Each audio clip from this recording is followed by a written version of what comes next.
We're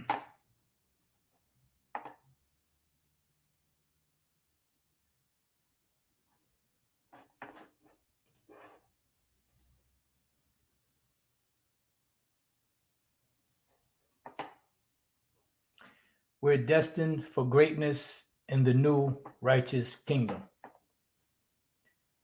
I'd like to start off by saying Barakatah Yahweh, Ba'ashem Yahushai, Ba'ashem Kudash. Welcome to another live lesson.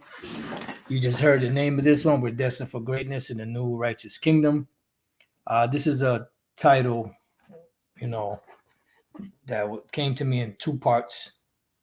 And pretty much when I got up this morning, some precepts were popping up in my head. And, we're coming down to the final seconds of this kingdom. So, when the kingdom is established, you have to remember that there's going to be, it's like whatever we can imagine here in this society of, how it is to live good, to live, a blessed life, as they say. There's nothing compared to it in this world. Everything in this world is temporary. And the thing is that the scriptures say the more that you increase learning, the more that you increase sorrow, because you understand that the way to really be blessed in this society, so to speak, is to be totally wicked, and that is like that's pretty much the way of the world. And most people, I would say, for the most part, have no clue or idea. They wake up in the morning, or they grow up in this world pretty much with the same mentality that everyone else has. If you work hard, if you apply yourself, if you have the right skills, if you hone in on your craft, if you dedicate yourself, and through hard work and sacrifice and dedication and all that, you will be able to make it in this society and make a better life for yourself. Because as Jake, that is Jake's mentality. Now, some Jake take the fast road. They sell drugs, or they rob, or they do certain things, to be able to get that money to live better. And then you have those that have skills, those that go to college, become doctors and lawyers and this, that, the other, but come to find out that you're pretty much still a slave. And in order to really be super successful in this society, you have to sell out. You have to do things that go against your nature, things that are not, that are frowned upon in this society, or that are supposed to, because now the normal is, the more freaky you are in this society, the more accepted that you are, but for the most part, at one point, there are things that you have to do in this society that are very depraved in order to make it, and those, you have those that say, no, that's not true. That's because they are either ignorant of what's going on and who's in charge, or they work for the ones that are in charge, and it's their job to throw you off of the scent. When you get that scent, they throw you off of it. Remember, you have what's known as gatekeepers. So what does it mean to be destined for greatness? Before I started, I typed this in: destined for greatness. Meaning, destined for greatness refers to a belief that someone is fated or destined to achieve significant accomplishments or become highly successful in their life. It's often associated with individuals who show exceptional talent, ambition, or potential from a young age. And pretty much applying this spiritually, this applies to what we are doing here. Because if you want to achieve something in the society and not so-called lose it, right, you have to apply hard work, dedication, so on and so forth. So in this knowledge, You know, the Lord has given us the tools and the instructions on what to do. Let's start off real quick with the scripture in the book of First Corinthians. Let me get this first, because he gave us the instructions of what to do and how to get to the finish line. But the problem is, we don't know if we are part of the elect, but we do give diligence to make our calling and election sure. So it says here in the book of First Corinthians 1:18, for the preaching, nope, that's not it. That's part of it, but that's not it.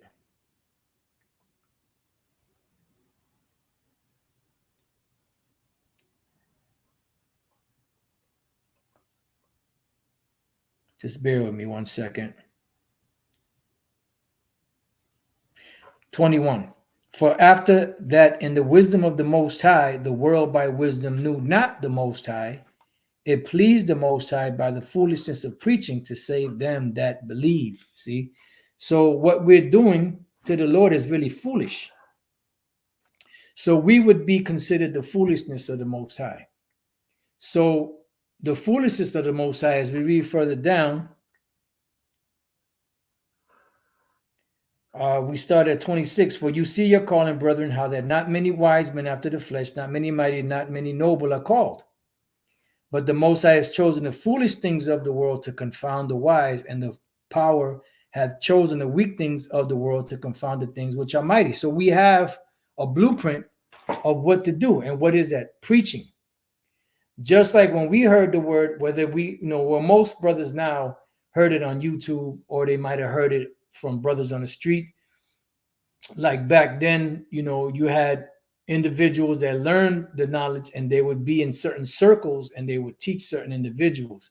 So, me, I honestly didn't hear the brothers preaching on the street. I didn't see any videos. I didn't get a pamphlet.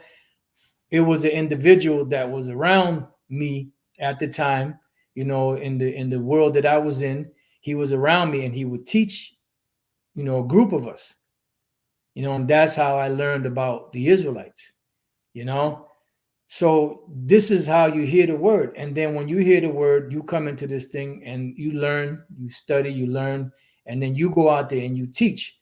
That is preaching. That's how the Lord is going to save those that believe, just by hearing the word of preaching, because this word is the key to salvation. Matter of fact, let's get one more.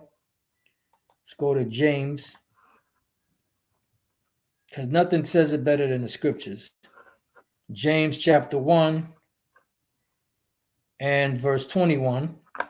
It says, wherefore lay apart all filthiness and superfluity of naughtiness, which is what the world produces. That's why the scriptures speak further down, to keep himself unspotted from the world.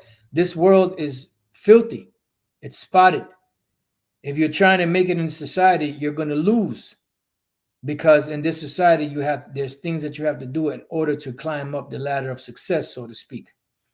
All right. And receive with meekness the engrafted word, which is able to save your souls. So this word is what's going to lead us to the salvation.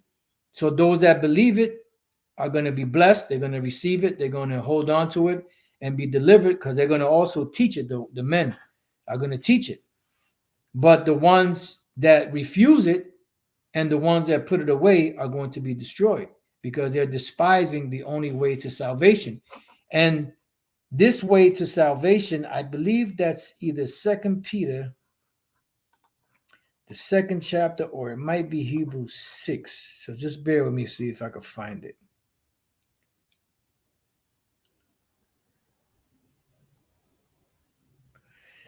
This is a good one, but this is not the one that I'm looking for. So let me check Hebrews 6.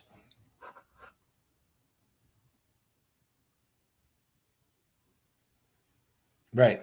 Hebrews 6 and 4. For it is impossible for those who were once enlightened and have tasted of the heavenly gift and were made partakers of the Holy Spirit and have tasted the good word of the Most High and the powers of the world to come. See? So the world to come there's power in that. If they fall away, to renew them again unto repentance, and they crucify to themselves the Son of the Most High afresh and put them to open shame. So it's impossible for them to find another way to redemption or to forgiveness. And you have to be a very special person to go off from this knowledge and be brought back in, as in the case of the 3rd chapter. Inside joke. When you go back to Zechariah, the 3rd chapter, in the case of Joshua the high priest.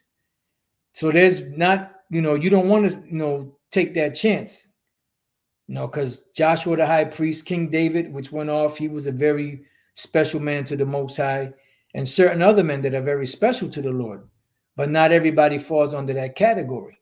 So you don't want to, play around with that. So the powers of the world to come. All right. So one of the precepts that I thought of this morning, a bunch of scriptures were coming to mind, based off of this whole situation, because we definitely always go into prophecy because that's the time we're in, and you see how the MOTB is being attacked again.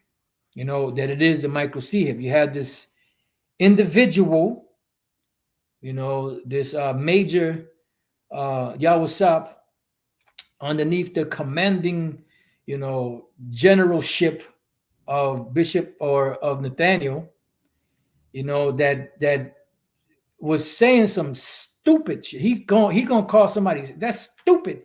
And what he's saying is, I'm like, listen to this guy. I said, does this guy realize what he's saying? He's trying to fight against that the MOTB is not the micro C-hip. And I forgot it was something else he said. And I was like, this guy pretty much cut himself in what he said, but I don't remember like word for word. If I do remember, I'll bring it back out, but they're fighting against that, and that is a very important thing to bring out. But all of this work that's being done, all of this labor that's being done ends in what? It starts with an R, a reward. This is why the Apostle Peter said, look, we gave everything up. We gave up our lives. We gave up our families. We gave up our houses. We gave up our livelihood and everything else that comes with it for this word.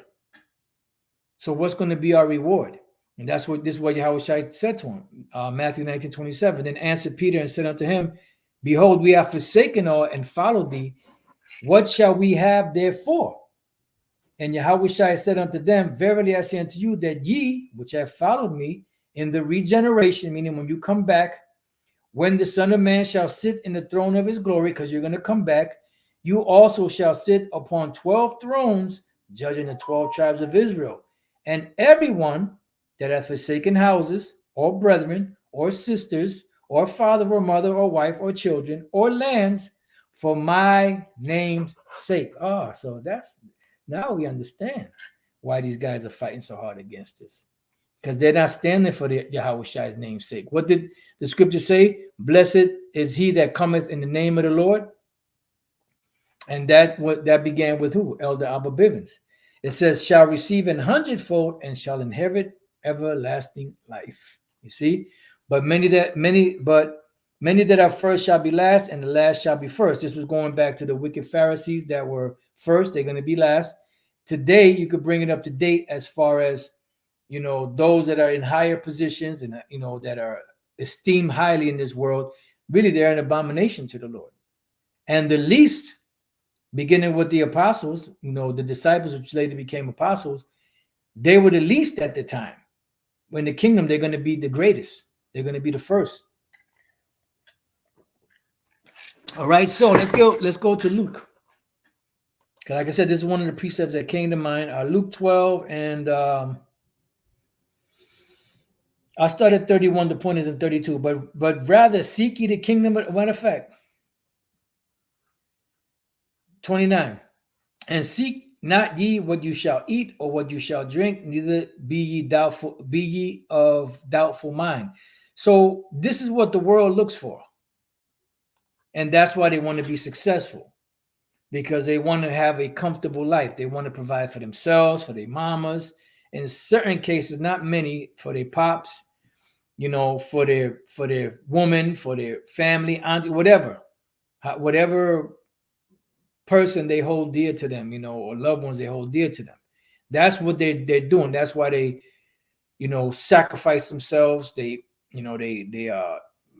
show discipline and deprive themselves of certain things in order to reach the level of success that they need to be able to provide for themselves and for their families for the future. That's what everybody's looking for. But Yahweh Shai said, don't worry about all that. What did he say? He also said in the Lord's Prayer, which Elder Apostle Gabar always brings out, give us this day our daily bread. Just feed us with food enough for us. As a matter of fact, when we go to the book of Proverbs, chapter 30, right, and verse 8, remove far from me vanity and lies, give me neither poverty nor riches. Why? Because poverty, you're destitute, so your only mind is what how am I going to eat, where am I going to live, how I'm going to pay for this or for that, the other, or being a bum on the streets. Nor riches. Why? Because if you receive riches, if you have too much, what happens? You forget about the Lord. Because I don't need the Lord. I'm prospering, and the Lord is with me. So why do I need to seek Him? So it says, feed me with what? Food convenient for me. In other words, just enough for me to get by, And that's pretty much what it is. Now it doesn't mean that you're just going to barely scrape by all the time. Sometimes you're going to have a blessing. Sometimes you're going to have a little more. Sometimes you're going to have a little less. Like the Apostle Paul said, I have learned to be abased. I have learned to abound. The double A, abase and abound.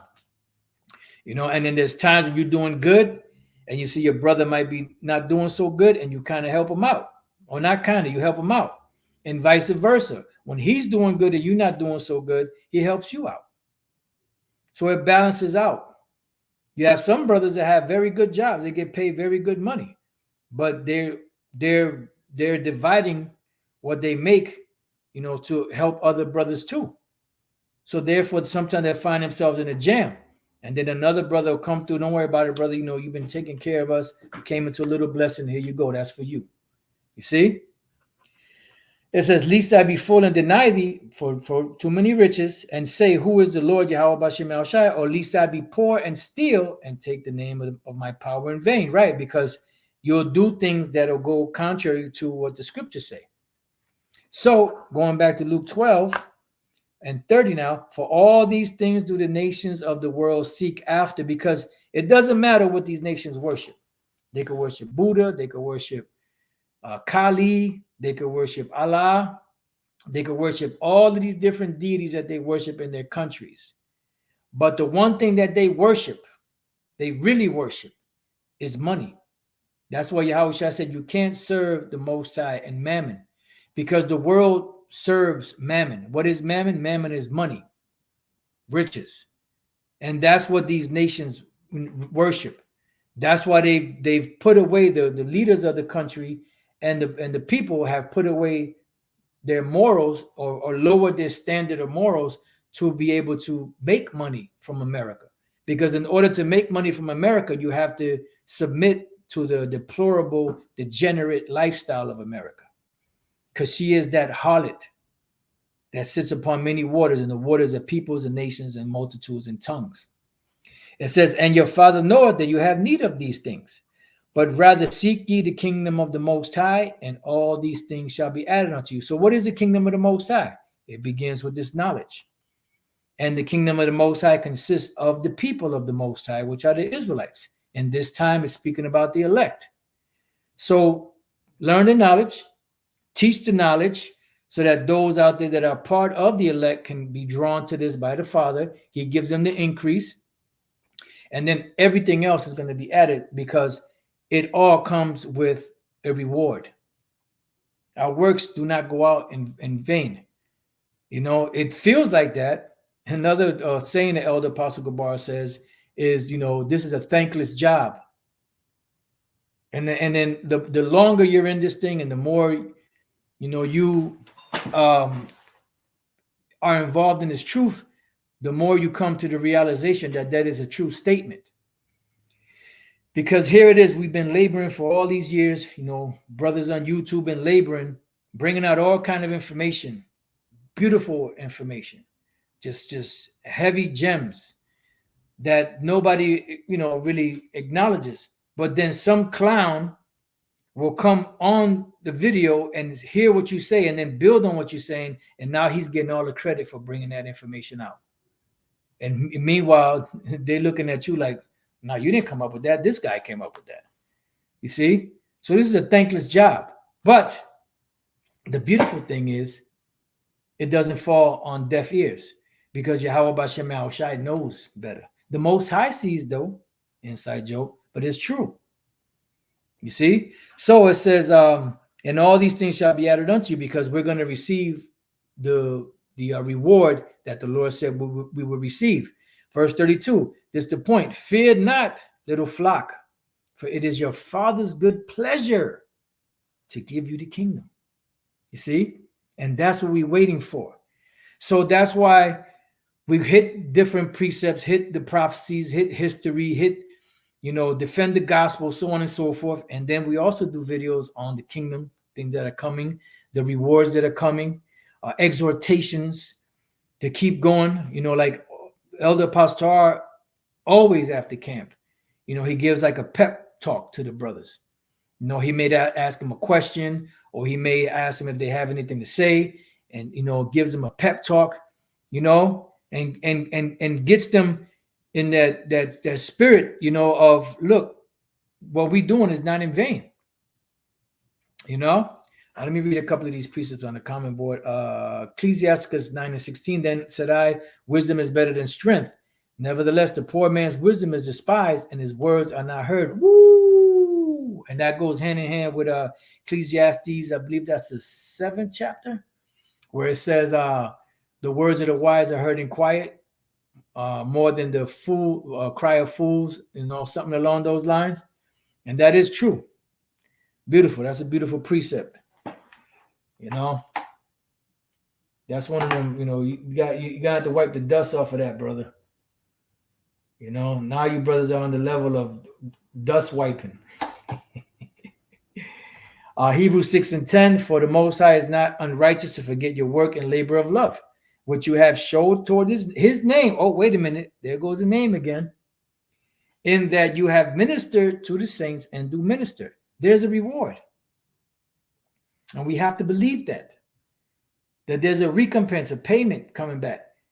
Now you're going to have all kind of spirits fucking with you and telling you this. I don't feel like doing this. What's the use? There is a use.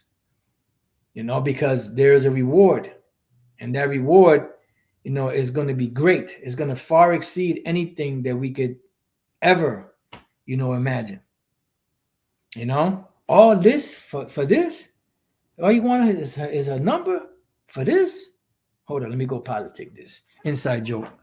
All right, so is your Father's good pleasure to give you the kingdom. Now, let's go from there to, these are just, like I said, precepts that came to mind earlier this morning. 1 Corinthians chapter 2 and verse 9. Just go straight to the point. This is a direct quote from the book of Isaiah. I'm not sure exactly where it is in Isaiah, but this is a direct quote that the Apostle Paul was quoting from Isaiah.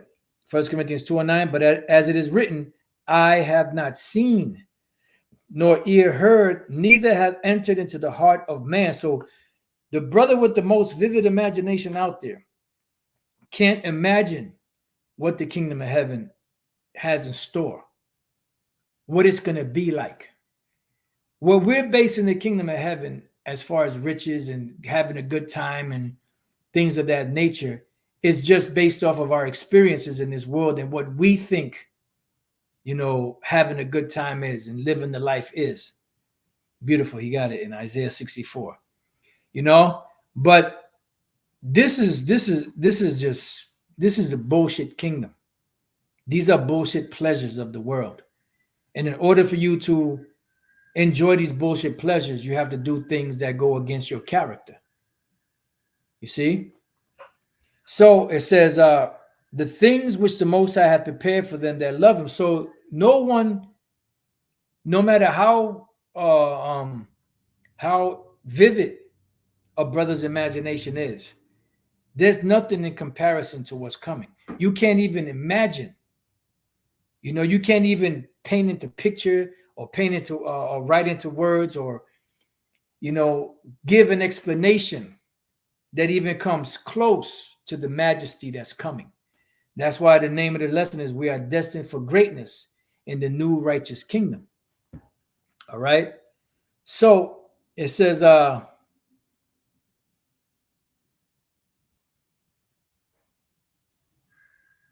that's some beautiful precepts. But Salaki, let me go to the book of St. John. Because when we think about the kingdom, most brothers think of in like a small, minute terms.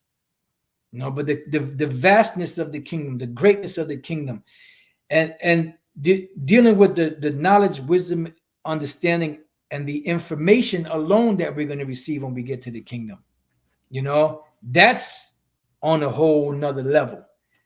Never mind the riches and the lands and the women and the children, and and to be able to, as we're going to read here, I'm not going to give it away, you be in your chariot, sipping some yayan, spinning a little yayan here and there, on your chalice, your gold chalice with all them rubies and diamonds. Well, not diamonds, but with the emeralds and sapphires and the different precious stones, going to places. I knew you were going to be on here, brother. Yahweh Shai is coming back. The Elder Kazak.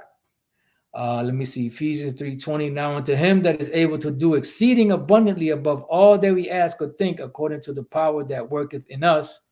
I'm just waiting for him to put the rest of that precept. That's in the GNT. I'm sorry, not the GNT. That's the brother below him.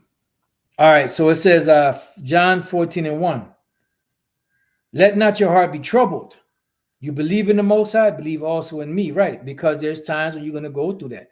The scriptures speak about being in heaviness through manifold temptations, and that's a part of the walk. If you're not going through temptations, if you're not going through certain things, if you're not being chastised, then you're not really in the truth, man. I hate to disappoint you guys, bro. But you're not really in the truth if you're not suffering, if you're not going through trials and tribulations. If things are going too easy for you, then it's something wrong. It's something wrong. All right, so yeah, there was this part of the precept there that at the end of the 30th verse, Ephesians 3:20, there's a comma there. I don't know if there's more to that or if that was just where it ended and then the 21st verse picks up. All right, so verse 2, St. John 14:2. In my Father's house are what? Many mansions. If it were not so, I would have told you. I go to prepare a place for you. So just imagine that. This is somewhere far out, beyond. And this is going to be the first stop, after, after the elect come down, and to the earth, so on and so forth. This is going to be one of the first stops, this place that Yahweh Shai has prepared, to show that this great, you can't even put it into words, Now, let's go from there to the book of Psalms. There's another precept that came to mind. Psalms chapter 16 and verse 11. Just go straight to the point. Thou wilt show me the path of life. In thy presence is fullness of joy. At thy right hand there are pleasures forevermore. See? There are pleasures forevermore at thy right hand. meaning in the righteous hand. So the kingdom that's coming is going to be set up and established in righteousness. The Israelites are going to be changed. Thy people shall be all righteous. You see, not one Israelite is going to be lost, because the promise that the Most High made to Abraham was to all that seed. And the seed of the promise went from Abraham to Isaac to Jacob. Every seed that came out of Jacob is a part of the ones that are going to receive the benefits that the Most High promised to blessed Abraham. See? Now, let's go from there to the book of Isaiah, chapter 40. Let's go through a few of these precepts and then, close out, see where the Spirit leads us. Isaiah chapter 40 and verse 28. Hast thou not known, hast thou not heard, that the everlasting power of the Lord Yahweh Bashem Yahushai, the creator of the ends of the earth, fainteth not, neither is weary. There is no searching of his understanding. See, so we have, a great future to look forward to. But the thing is, we had to get past this raggedy ass kingdom. You got to get past, this training, so to speak. It says, he giveth power to the faint, and to them that have no might, he increases strength. And that's what we're waiting for. It says, even the youth shall faint and be weary, and the young men shall utterly fall. So you have even young brothers today that have health issues, problems, and always tired. There's just so much shit that these devils are putting in the air, in the water. Just washing dishes, that water gets on your hand, taking a shower, brushing your chops. There's a lot. And then you go outside, you're breathing in this air, you have all this pollution. You go walking outside, there's still pollution everywhere. Even if you go for your, bike runs or your walks and all that, there's still pollution everywhere. You go to work, there's pollution at the job. Then, the constant oppressive spirit that's out here. So it's a lot. But the Lord said that it says, but they that wait upon Yahweh Bashem Yahushai shall what? Renew or reinvigor, reassimilate, and about to relocate, inside joke, their strength. See? They shall mount up with wings as eagles. So brothers are going to even be able to fly. You're like, come on, man, that's some fairy tale type shit. Okay, well, you believe it's a fairy tale. Where the fuck you think these Edomites and these producers get the idea for their movies on these so-called superheroes? With the powers that they have. They get it from the scriptures. They shall mount up with wings as eagles. They shall run and not be weary, and they shall walk and not faint. And I remember at the school in Connecticut, I'm not sure if it was this precept or something else, but Elder Pastor said, look, if you want to get up in the morning and run across the globe, across the world, you could do that. And guess what? We're not going to be tired. You want to talk about running a real marathon, run around the world, right? And then once you get to the end of it, all the way back around, dive into the deepest part of the ocean and swim all the way down to the bottom and come back up. Then after that, go flying to another dimension, to another galaxy, to other, planets. Because there are planets out there. The scriptures speak about planets. And there's other places out there.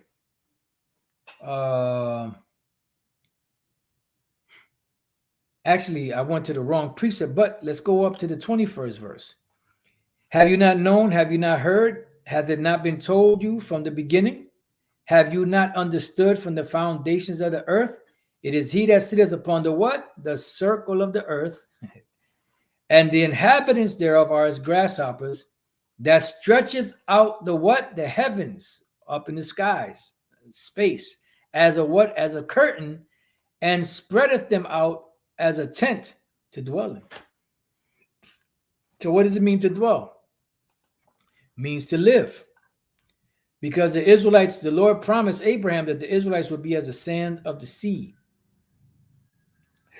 The word there is yashab. The word yashab means to sit. Those of you brothers that say the salute, yad yam matah, yad yam matah, yad yam matah, hands down. That's hands down. Imajim is stand. And then after you finish the salute, yashabium. Yashab is sit. Yam is plural. Yashabium means sit. All of you sit. So yashab is to sit, to dwell, remain, sit, abide. So the heavens, where these planets, they call them planets, are, they are going to be inhabited by Israelites. Okay, I thought there was a scripture that said planet. Let me see something. Maybe it was another word that translated to planet. Yeah, that's what I thought. Okay, so see, because the Blue Letter Bible is very sensitive. You got to spell it exactly how it is. Planets. Let me see what this says. And he put down the idolatrous priests whom the kings of the Judah had ordained to burn incense in the places in the cities of Judah and in the places round about Jerusalem. Them also that burn incense unto Baal, to the sun, and to the moon, and to the planets, and to all the hosts of heaven. Let's look up this word, planets. Let's see what it says here. The word is Mazalawath, constellations, zodiac, signs of the zodiac, maybe. Constellations, which are what? Like stars and all that, planet. Let's look up what this says here. Where's the search button? Right here.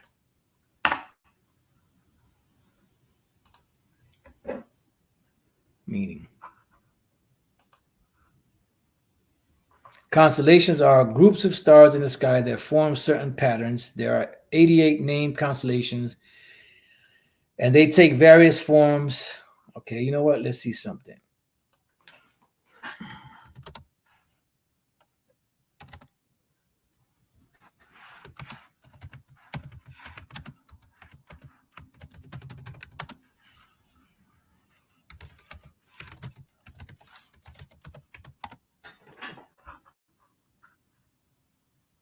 Okay, it won't give me the answer to that. Give you all this other madness. All right, let's get rid of that. So you have the word planets here. The sense of raining, a constellation, zodiac sign, perhaps is affecting the weather. Planet.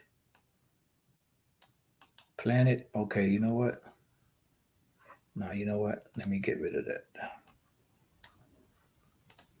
Search.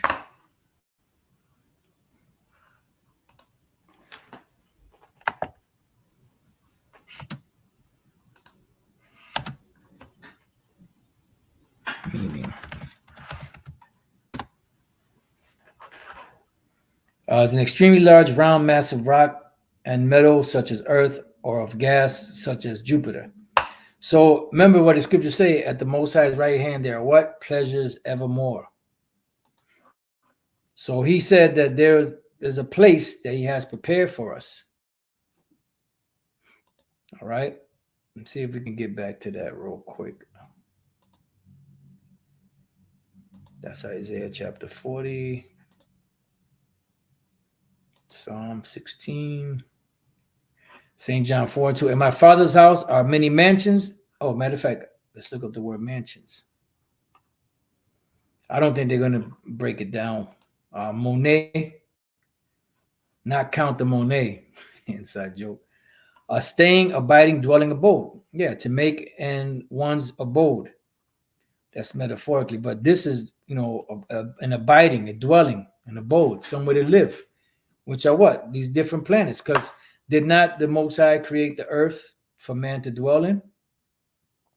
Let's go to Psalms 115 and 16. The heaven Even the heavens are the heavens of the heavens of the heavens. Inside joke. The heaven, even the heavens are the Lord's, Yahweh Shem El Shai's, but the earth has it given to man, to the children of men. Right. And what is it for? To dwell in. Now, Yahweh Shai said that there's a place up there in the heavens in the Father's, house that he has prepared for us. And then the scriptures speak about the Lord spread out the heavens, to be inhabited. So it's going to be something, man. It's going to be something. And even in that, we still can't fathom what it's going to be like. Let's go from here to Isaiah.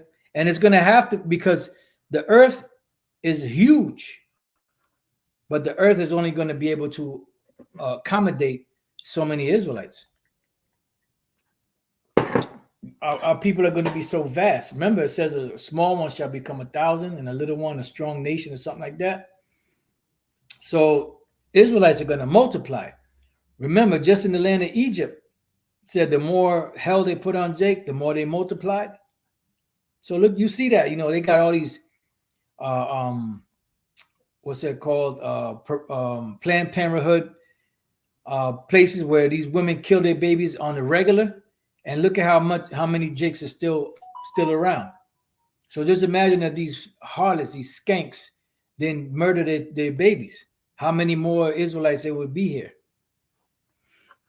Isaiah 54:1. Sing, O barren, thou that didst not bear, break forth into singing and cry aloud, thou that didst not travail with child.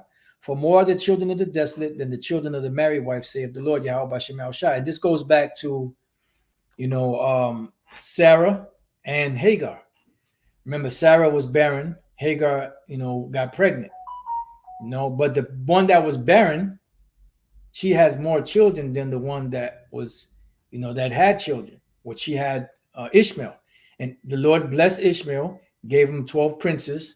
And you see that Ishmael is blessed. They have a blessed land. They're a blessed, blessed people. They got a lot. But the Israelites, on the other hand, are going to be far greater. And they're going to be so many that it says, enlarge the place of thy tent, meaning where you live, and enlarge that. Make it bigger, stretch it out, and let them stretch forth the curtains of thy habitations. So where's that going to happen? That's going to go further than the planet Earth. It's going to go out there to different planets. Spare not, lengthen thy cords, and strengthen thy stakes. Why? Because the Israelites are going to be so many. For thou shalt break forth on the right hand and on the left, and thy seed shall inherit the Gentiles, the actual nations, because they will be our slaves. All right? And that's the true meaning of being blessed, to have slaves. Slaves bowing down to you, coming to you at your beck and call. And make the desolate cities to be inhabited. Right? Fear not, for thou shalt not be ashamed, neither be thou confounded. For thou shalt not be put to shame, for thou shalt forget the shame of thy youth, meaning everything that we've suffered is going to be forgotten. The Lord says he's going to wipe away all tears from our eyes. It says, and shall remember the reproach of thy widowhood, and shall not remember the reproach of thy widowhood anymore. For thy maker is thine husband, the Lord Yahweh Shai of hosts is his name, and thy Redeemer, the Holy One of Israel, the power of the whole earth shall he be called. Now let's go from there. Because in order to accomplish all of this, what has to happen first? America has to be destroyed, right? And we have to be delivered. The Lord's will be the elect and changed. Ezekiel 36 and we'll start at 24. It says, for I will take you from among the heathen, which we're at, and gather you out of all countries, and will bring you into your own land. So we're going back to the land in style. No man is going to deliver us. We're not going to deliver ourselves. We're not going to get passports and plane tickets and all that and have to leave here, go through airport security, none of that.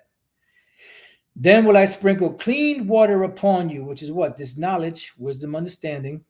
And you shall be clean from all your filthiness. That's when the kingdom is established.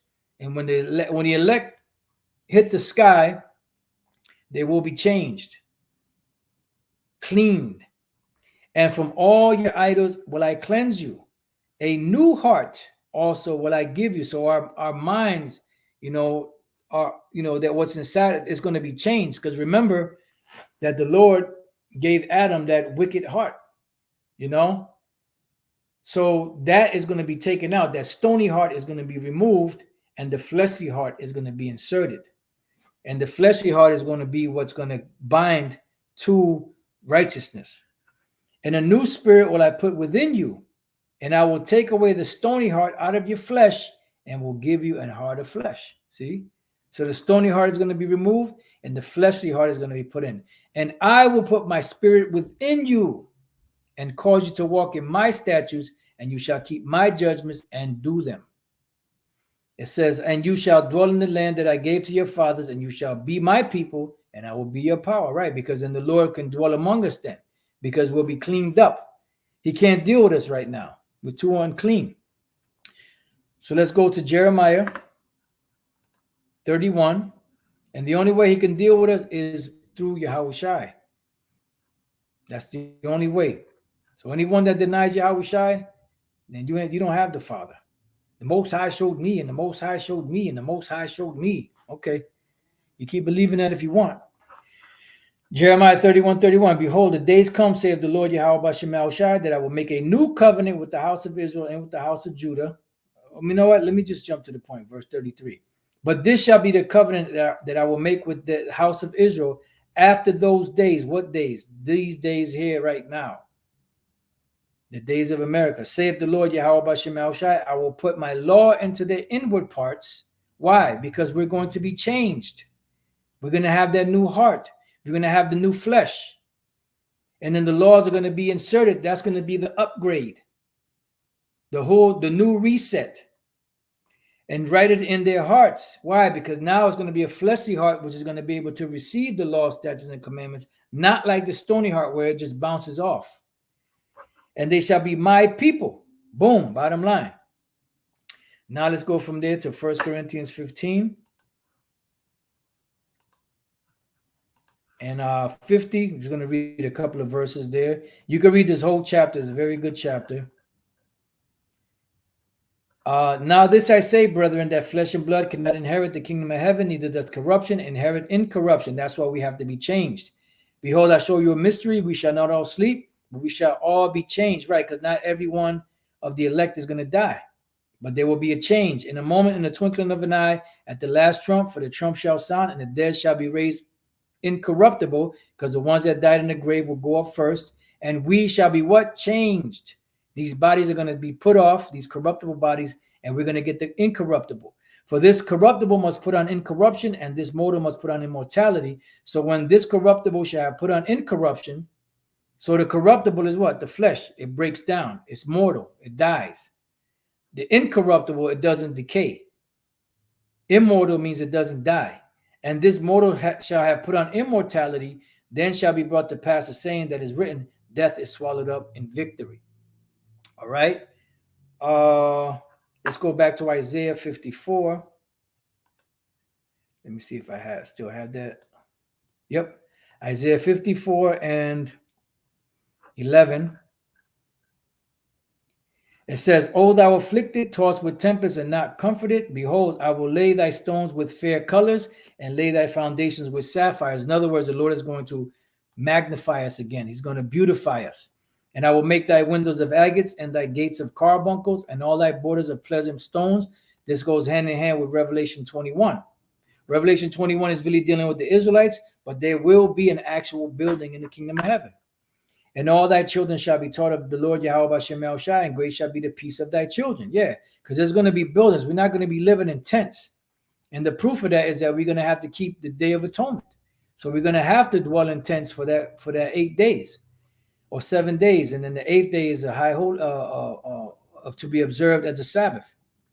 In righteousness shalt thou be established. Thou shalt be far from oppression, for thou shalt not fear, and from terror, for it shall not come near thee. And this is the reason why Jake do what they do to try to make it into society, so that they can be far from oppression. They can, live good, be taken care of, not have to worry. They're trying to get out of the ghetto.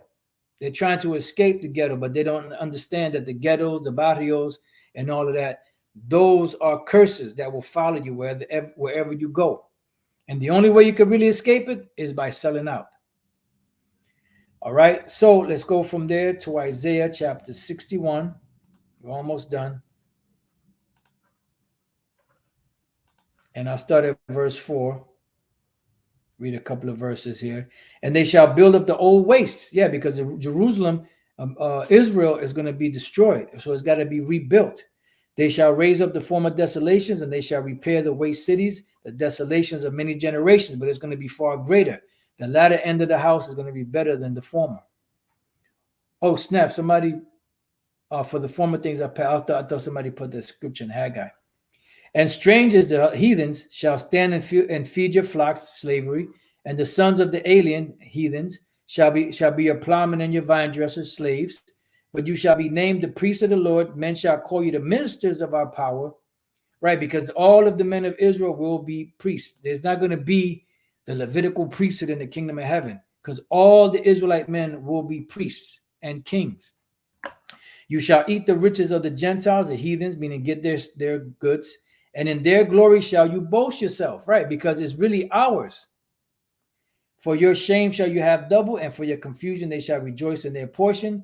Therefore in their land shall they possess the double. Everlasting joy shall be unto them, right? So we're going to receive double. I mean, we're going to get everything. Remember, Yahushua told Peter and the disciples, 100-fold.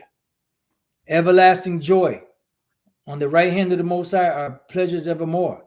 For I, the Lord, love judgment. I hate robbery for burnt offerings. So this is, you can read the rest of this. That's the main point we're going to get. And we already read Isaiah chapter 40. Let's go real quick to the last precept I have. Because a part of this change that's coming is what? It's also spiritual power, which we read in Isaiah chapter 40. And you have many other scriptures. You can go into that.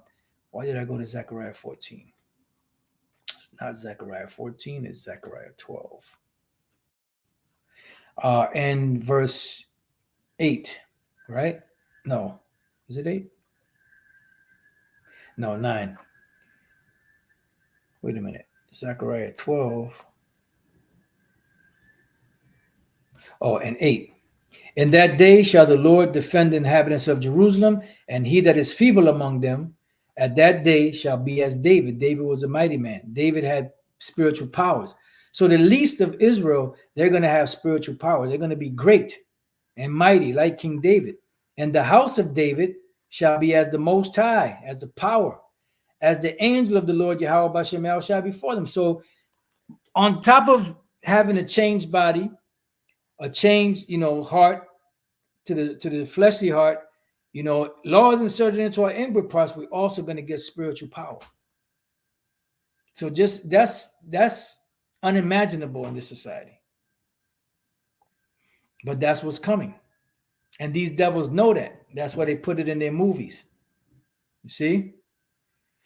So we're destined for greatness in the new righteous kingdom. But this kingdom has to go down first. The Apocrypha tells us that if this one doesn't go down, the next one can't come. So the sooner this place goes down, the better.